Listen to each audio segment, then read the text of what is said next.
Hi there. Today we are jumping into the listing agreement. So exciting. I love the contracts. I know that they can be a bit daunting, so just hang with me and we're going to go line by line, step by step. All right? You can follow me on the screen right here. So the first paragraph here is the authorization for the brokerage to market the property. And that would be the seller providing that authorization to Keller Williams Marquis. So this line 1 would be the seller hereby appoints Keller Williams Marquis, goes in that first blank. On line 2, the office address. So that would be 1254 University Drive, Suite 200, Edwardsville, Illinois 62025. And then you come down to line 3, that would be Keller Williams Marquis' office phone number. So that would be 618-307-5616. With the contract, you want to be sure that every blank is filled in. So don't leave a blank. So as we move down, this next blank on line 5 would be for the purchase price. So that would be the amount that you are listing the property for. You will gather that information from doing a CMA, a market analysis. You'll gather different reports, and we'll get into all of that information another day. For today, we're just learning the contract, okay?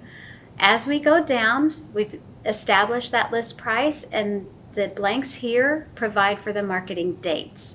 And so you put in when this listing is going to go live. So in this blank, say your listing appointment is on the 23rd of the month, but you're not going to have your photographer or your stager, or maybe the seller isn't ready to list until the 30th of the month. So in this blank here, you don't put the 23rd, you put the 30th, because that's when it's going to go live. And so you put that date, the date that they're ready to have it go live and active on the market.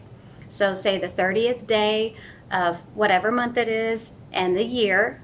And then typically a listing agreement used to be an average time of 6 months.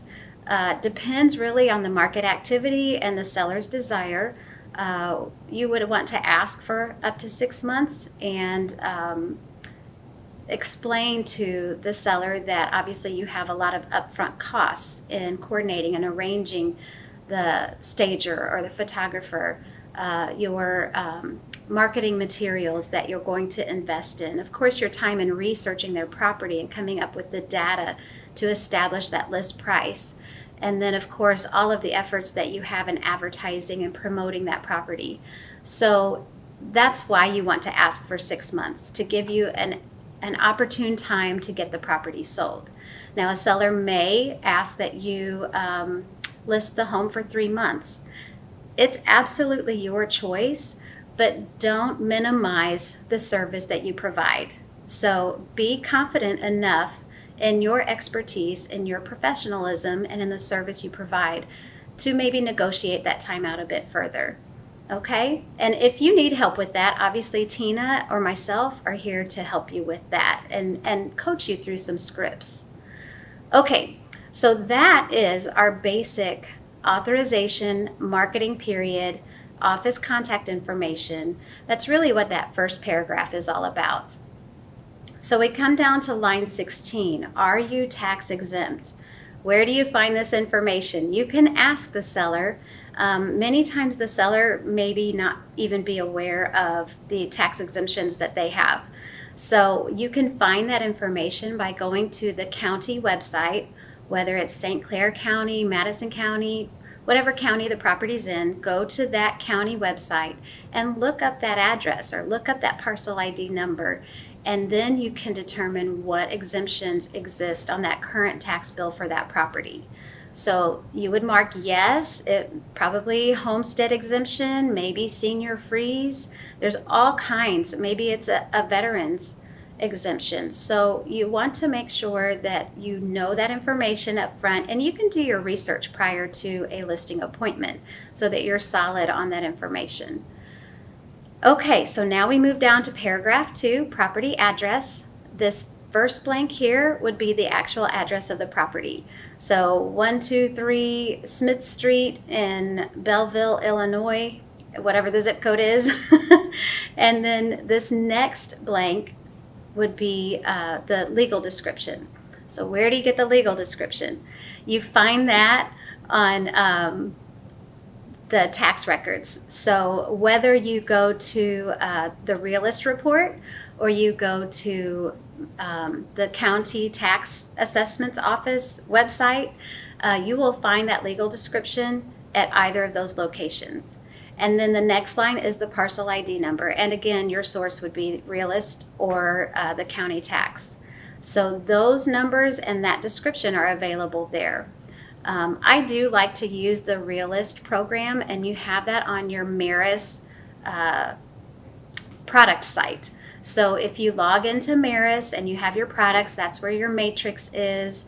Realist is one of those apps on that site. So you can just click on that Realist report, search the address, and you'll be able to gather this information there. So again, property address here, legal description here. Line 20 would be the parcel ID number, and then line 21 is the lot size. So if it's acreage, you want to put in the amount of acreage. However, if it's just a residential home on a 0.2 acre lot, you'll want to put in the dimensions, 70 by 125 or whatever it may be. So sometimes it'll say IRR behind the numbers. That means irregular, meaning all sides aren't the same. So that would be with that information. Line 22, reference being held to the plat thereof recorded in the recorder's office of blank county. So just fill in the county there. So line 23 isn't applicable in a lot of homes. If it is a standard home with a slab or a crawl space or a basement, it probably isn't a mobile home. Now, there are manufactured homes, there are mobile homes that have been placed on basements. So if you're not sure, ask. If the home's been there, if it's a 70, 80, 90-year-old home, it's not a mobile home. But you'll want to verify that information. And again, if it's applicable, then you need to fill in these blanks. But most likely it's not. And so then in that case, you would just put N/A for not applicable. Or you can put dashes through it. Or you can put X's on the blanks. Something just to verify that this doesn't apply to this listing. Okay? So that would go in these blanks. And then subdivision, you'll want to fill in that information. Again, that's available on tax records or Realist report. HOA fees, you generally find out that information from the homeowner, from the seller. So that would be a conversation with them. So you'll enter that amount there. Again, if it doesn't apply, put NA, dashes, or X's, something to acknowledge that that doesn't apply to this listing. Okay, so our next paragraph, 3, inclusions and exclusions. This paragraph lists some things that are typically considered included with the property, okay? It's a long list. I'm not going to go through the list, but please feel free to read those. If you have questions about those inclusions, just come to me or Tina or Pam and ask us. We're here for you. Basically, the general rule is if it's attached to the house, whether by wires electronically or by screws or nails or somehow completely attached, then that is an inclusion. So if it's not attached that way, say a mirror hanging above the fireplace and it's got the wire and so it's just hanging on some nails, that's not an attachment. That's not included. So that can be removed. So again, a list of things that are included because they are considered attachments, and then there's a blank to add included. And many times sellers may leave the refrigerator, the dishwasher, maybe the shed out back. Those are things that you would write in this blank here. Usually there is some form of inclusion. So if there's not, again, put N/A, X's, dashes, something. But typically there are inclusions in most sales. Line 30 are the exclusions. So this would be things that are attached that the seller is taking with them. So you want to be sure that you get those items identified in the listing agreement, and then you also need to mirror that in the listing remarks when you put it live on Maris, so that folks seeing the house know that's not included. What I typically advise my sellers is that if you know you're going to take it with you, let's get it out of here now. Let's get it unattached now so that there's no question and there's no debate about it later. Some examples of that would be like a chandelier that's in the entry foyer or dining room, sentimental value or something. Get it out of there, put a different light in, and move on with the listing and the showings. Another example would be very popular now, the Ring doorbell, the thermostats that you can control with your phones, right? So those are attached. They are physically attached with screws, nails, whatever, and wiring. So that is part of the house. That would be an inclusion. So if the seller is wanting to take those with them, then they need to identify that as excluded, and honestly, they should remove them before they list the house to avoid that confusion. All right, so now we're down to designated agency. This is where you are named as the seller's designated agent. So the sponsoring broker is Keller Williams Marquis, and they designate you. So you would type in your name here as the seller's designated agent. All right, that is page 1. So we move on to page 2. Oh, let me go back. Initials. Your seller needs to initial the bottom of every page. Don't forget. Okay, commission. So we are entering into this discussion of commission. So the commission is generally, in today's market, we cannot have a set commission. So this is a tough conversation. But a general amount that is common would be a 5%, 6%, 7% commission. So you establish that amount with your client. So you and the seller have a conversation and you establish that amount. You don't want to cut yourself short. You are worth your wages. So, be confident again in your worth and your value as a professional who is working hard for your seller, okay? So I'm going to kind of read this paragraph because it's super important.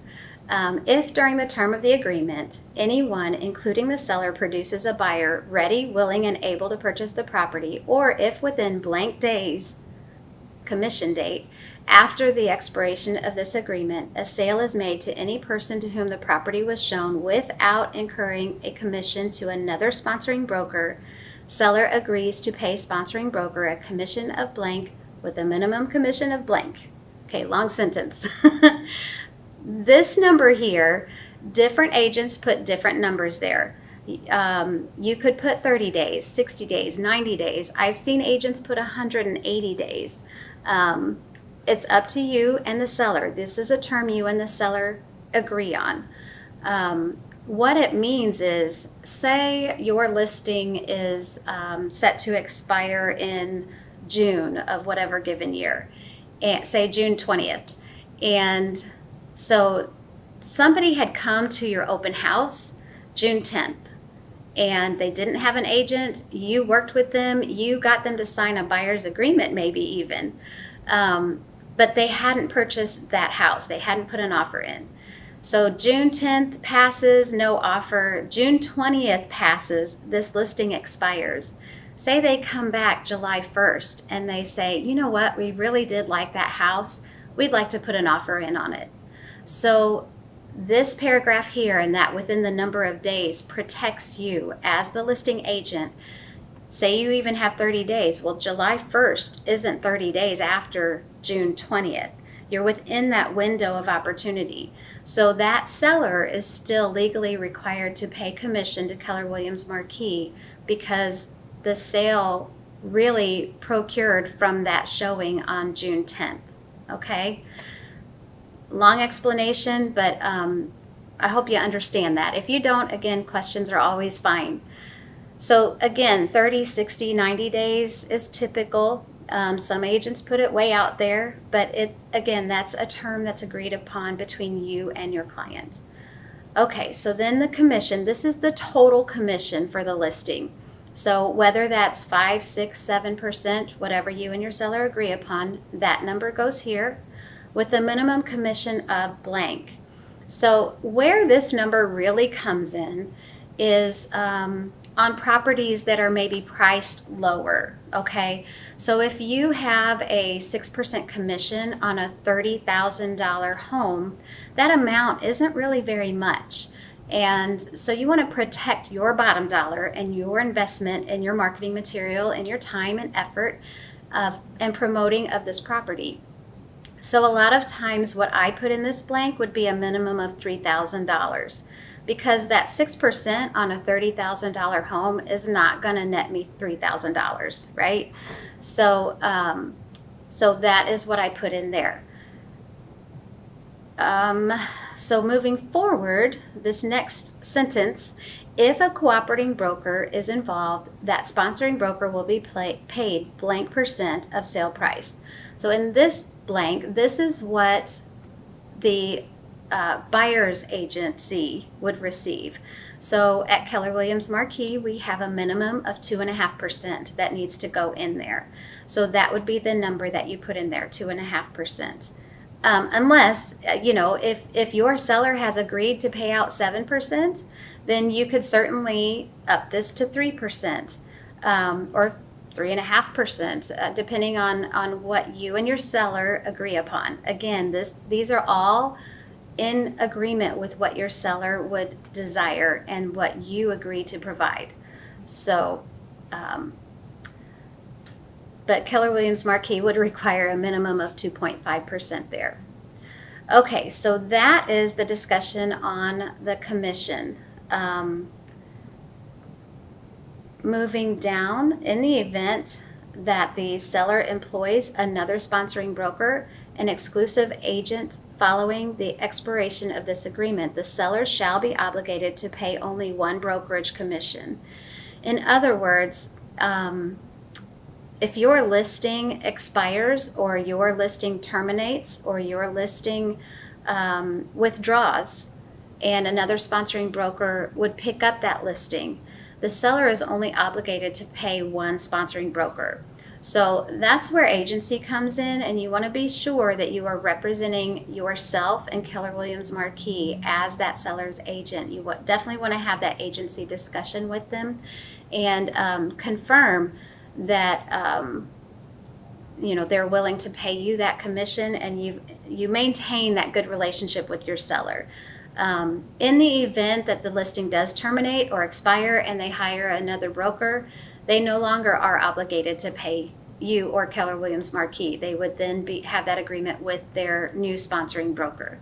So the marketing period would be, again, referred to back up here on page 1. That's your marketing period. So once that expires, or if the listing terminates for some reason, then the seller is no longer obligated to pay Keller Williams Marquis the commission. Okay, so we're going to move down to the authorization for dual agency. So this is a huge discussion. Dual agency is allowed in the state of Illinois. It is not legally authorized nationwide. So we have this discussion in our contracts in Illinois. So authorization for dual agency. What dual agency means is you are representing the seller in the listing. And if you also bring a buyer to the transaction, the state of Illinois allows you to represent both the buyer and the seller. However, there are guidelines and stipulations in what you can and cannot do. And you must have this discussion with your seller prior to listing. So when you're sitting down with them or you're sending them the documents over DocuSign, you have to have this conversation with them about agency. So of course, as their agent, you're representing them, you're marketing their property, you are wanting the best for them and working toward the best for your seller, right? So you can, as we said, represent more than one party in a transaction. So down here on line 77 are things that a licensee can do for clients when acting as a dual agent. You can, and you should, treat all clients honestly, provide information about the property to the buyer, disclose all latent material defects in the property that are known to the licensor, disclose financial qualifications of the buyer to the seller. That would be the pre-approval letter from the lender with a stated amount, and you cannot waiver off that amount. You cannot discuss anything further than what the lender provides to the buyer provides to you, and gives you permission to share with the seller. Number 5, explain real estate terms. Number 6, help the buyer to arrange for property inspections. Explain closing costs and procedures. Help the buyer compare financing alternatives. Provide information about comparable properties that have sold so both clients may make educated decisions on what price to offer or accept. Seller's initials at the bottom of the page. These initials here do not verify acceptance or declining of dual agency. These initials here are just saying they are initialing this page of information. They've read it, they acknowledge they've seen it. That's all those initials are. So dual agency can provide data and statistics, market analysis, cannot, well, let's get into the cannots as opposed to me free flowing here. Okay, line 88, what a licensee cannot disclose to clients when acting as a dual agent. You cannot disclose confidential information that the licensee may know about the clients without that client's permission. One common question is, why are they moving? A buyer may ask that. You cannot discuss that unless the seller has provided you permission to discuss those facts, those reasons. So as a listing agent, you are privy to a lot of personal and financial information about the seller. You cannot disclose that information unless you have permission from the seller. So whatever that may be, it's all confidential if it was in a conversation between you and the seller. If it's something you see on Facebook that they've posted, well, that's pretty public. But again, you should always get the seller's permission. Don't just assume it's okay to communicate information. Always get permission to share any information about the seller with the buyer.